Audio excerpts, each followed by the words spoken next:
Hello everyone, Steve Porter again. And today for my short series of explainer videos about sort of the basics of town government, I want to talk about a little bit about how you can get involved and how you can share your thoughts. The previous little recordings have talked about the Dillon Rule and town council structure and how to get information. Um, this video is going to talk briefly about how you can share your thoughts. You've taken some time to learn about what's going on and you want to share your opinion about something on the agenda or share some concerns you have for the town. So I'm going to go ahead and share my screen here. Hopefully this will work right.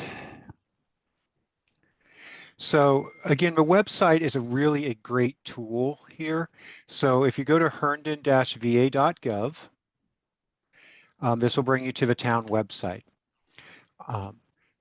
So depending on who you want to contact, you can find different ways. So let's say, for example, you have a question about building inspections, Public Works, and here is a contact information for building inspections. And you can either just email that address through your own email client, or it will also, you can do these little form things that also come up.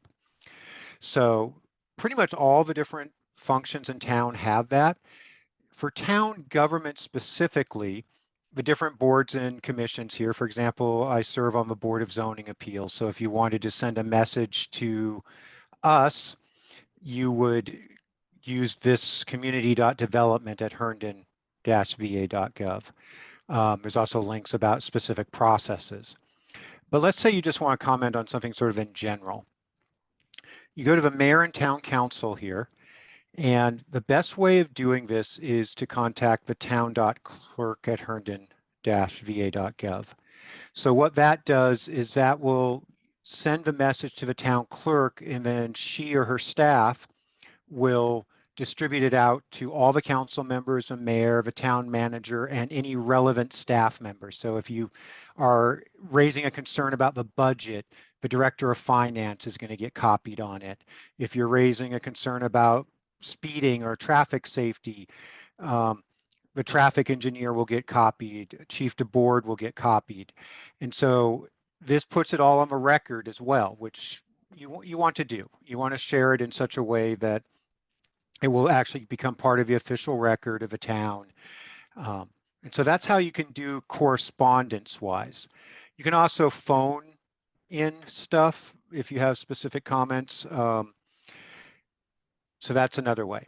So that's how you can sort of reach out. And I do suggest, even if you're going to talk at a meeting, it's a good idea to follow up with written correspondence, because that you can often put more information or more detail in, because there are restrictions on how much you can say during a meeting. So let's say though that you want to actually talk about a meeting. So if you go down to that portal that we talked about in my last segment, the Civic Clerk portal, you'll find the agendas for meetings. So let's go backwards a little bit here to a meeting that actually had some stuff going on. So let's take the June 11th town council meeting. So here's the agenda for the town council meeting. This one's actually not a great one because there's no public hearings. But how talking at the meeting works is at the very beginning of the meeting, there's a section comments from the audience. During that time, any member, anybody there can speak for 3 minutes about anything they want to. Stuff that's on the consent agenda, things that are on the general agenda, stuff that's not on the agenda at all, anything that is not a public hearing item. So you get 3 minutes, you'll walk up, they'll ask you to tell your name and your address for the record. Little light turns on, you talk for 3 minutes. When you get to 30 seconds, the light turns yellow, and at 3 minutes it turns red, and the mayor will usually try to have you wrap up your comments pretty closely after that. Now, items that are on the public hearing, so if there are things listed here that are actually under a public hearing section, you don't want to talk about those under the general comments, because each public hearing item actually gets its own 3 minutes. So let's say there were, say, the tax rates coming up. That's a public hearing item. So maybe you want to talk about traffic safety and you want to talk about something about the taxes. Talk about the traffic safety during the general comments because you'll get 3 minutes. And then when the tax rate discussion comes up under the public hearing section, you'll get another 3 minutes specific to that topic.